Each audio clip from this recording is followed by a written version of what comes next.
Topic है जो परिपथ में एल सी आर हो।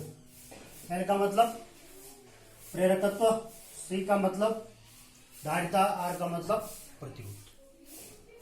विभिन्न प्रकार के प्रत्यावर्ती धारा परिपथ पढ़ रहा। आप तीन तो आपने पढ़े कि जब परिपथ में आर हो, जब परिपथ में एल हो और जब परिपथ में क्या हो, सी हो। अब अगला परिपथ है कि जब परिपथ में तीनों का मतलब प्रेरकत्व भी हो, धारिता भी हो और प्रतिरोध भी। एल सी आर को श्रेणी क्रम में जोड़ा गया। एल का मतलब प्रेरकत्व इंडक्टर, सी का मतलब धारिता कैपेसिटर और आर का मतलब रेजिस्टर प्रतिरोध। तीनों को श्रेणी क्रम में जोड़ दिया है। किसके साथ? प्रत्यावर्ती विद्युत स्रोत से। अब श्रेणी क्रम में वोल्टेज अलग अलग होता है, तो एल के सिरों पर वोल्टेज है VL, सी के सिरों पर वोल्टेज है VC, आर के सिरों पर वोल्टेज है कितना? VR। इससे धारा जब प्रवाहित होगी तो श्रेणी क्रम में धारा समान होती है। धारा कितनी होगी? I। जो कि आप पढ़ चुके हैं कि आर के सिरों पर जो वोल्टेज लगता VR, तो आर वाले परिपथ में वोल्टेज और धारा के बीच कालांतर कितना होता है? 0 डिग्री। एल वाले परिपथ में वोल्टेज और धारा के बीच कालांतर कितना होता है? 90 डिग्री। वोल्टेज क्या होता है? धारा से 90 डिग्री अग्रगामी होता है। सी वाले परिपथ में धारा और वोल्टेज के बीच कालांतर कितना होता है? 90 डिग्री। और इसमें जो वोल्टेज होता है वो क्या होता है? पश्चिमगामी। तो यहां पर एक फेजर डायग्राम बना है इसका। ये हो गया आपका I, और जिस दिशा में I है उस दिशा में क्या है? VR। VR का मतलब क्या है? आर के सिरों पर वोल्टेज मूल बिंदु हो गया। अब VL 90 डिग्री अग्रगामी है I से और VC 90 डिग्री पश्चिमगामी, तो इसको इस तरह फेजर ग्राफ ऐसा दर्शा रखा। VL को पॉजिटिव दिशा में y अक्ष के और VC को नेगेटिव दिशा में, तो ये I और इसके बीच 90 डिग्री हो जाएगा। ये I और VL के बीच कितना हो जाएगा? 90 डिग्री। VL 90 डिग्री अग्रगामी हो गया, VC 90 डिग्री अग्रगामी होगा, इसलिए VL और VC के बीच कितना कालांतर हो जाएगा? 180 डिग्री। एक अपवर्ड डायरेक्शन और एक डाउनवर्ड 180 डिग्री, इसलिए इनका परिणामी हो जाएगा VL minus VC। VL minus VC, तो VL माइनस VC इसलिए कि VL बड़ा मान रखा है क्योंकि पॉजिटिव दिशा में, इसलिए हमने कहा ये माना कि VL क्या है? बड़ा है। अगर VC बड़ा होगा तो आप VC माइनस VL भी लिख सकते हैं। VC माइनस VL भी लिख सकते हैं। VC अगर बड़ा होगा तो यहां पर फिलहाल हमने क्या माना, क्योंकि VL अग्रगामी है VC से, तो इसलिए हमने मान लिया कि VL क्या है? बड़ा है, इसलिए इसका परिणाम हो गया VL माइनस VC। अब VL माइनस VC, क्योंकि VL बड़ा है तो इसको इसलिए पॉजिटिव दिशा में दर्शाया है, तो I और VL माइनस VC के बीच कितना कालांतर आएगा?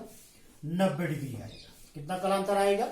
90 डिग्री। तो इनका जो परिणामी है, जो परिणामी विभवांतर है, ये मूल बिंदु O से ये V दर्शाया गया है, वो भी इसके शीर्ष से क्या डाला? लंब डाला है।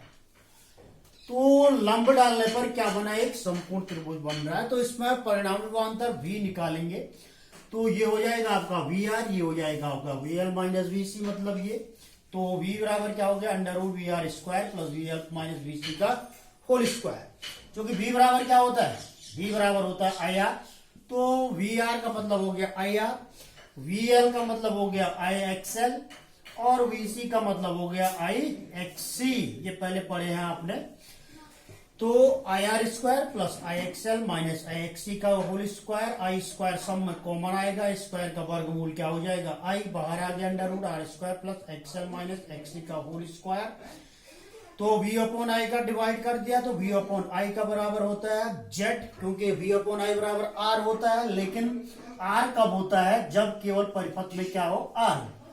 जब L होता है तो तब उसका मान हो जाता है कितना? XL। जब C होता है तो उसका मान कितना होता है? XC।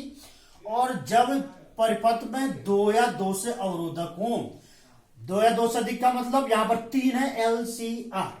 LCR अगर LC होता, अगर CR होता, अगर LR होता, तब भी V अपॉन I का अनुपात किसके बराबर होता है? Z के बराबर। और इसे कहते हैं प्रतिबाधा। इसे क्या कहते हैं? प्रतिबाधा। अर्थात जब प्रत्यावर्ती धारा के मार्ग में 2 या 2 से अधिक अवरोध उत्पन्न करते हैं तो उसे कहते हैं क्या? प्रतिबाधा। V अपॉन I बराबर Z। लेकिन अवरोधक कब कितने हो? 2 या 2 से अधिक, LC हो, LR हो, CR हो, ठीक है, या LR हो, या तीनों है एल सी आर, तो इसका अनुपात हो जाएगा जेड के बराबर। तो जेड बराबर under root R square into XL minus XC का होल स्क्वायर। एक्सएल बराबर ओमेगा एल पढ़ चुके हैं आप, एक्सी बराबर 1/, ओमेगा सी। तो इस सूत्र को ऐसा भी लिख सकते हैं। और अब यहां पर क्या लिखा है कि जो वीएल माइनस वीसी है, या परिणामी विभवांतर वी आर के साथ परिणाम वी आर, वो आई के साथ कितने का कलांतर बना रहा है, फाइव का।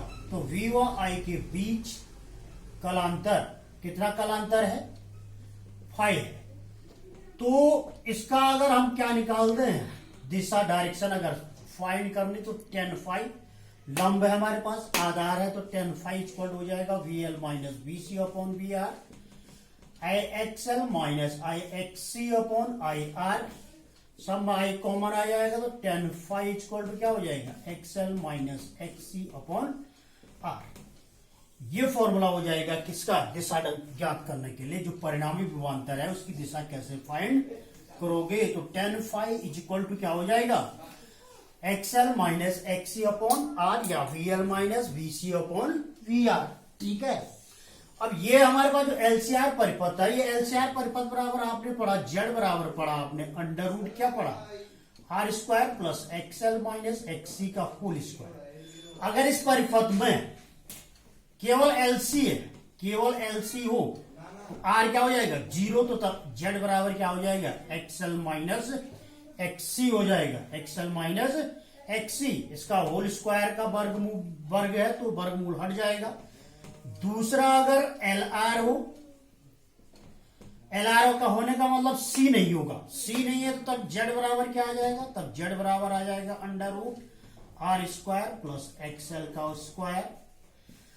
तीसरा अगर हमारे पास क्या हो, सी आर हो, सी आर होने का मतलब एल बराबर क्या है 0, एल नहीं है, तो जेड बराबर तब अंडर रूट क्या आ जाएगा, R square plus XC square.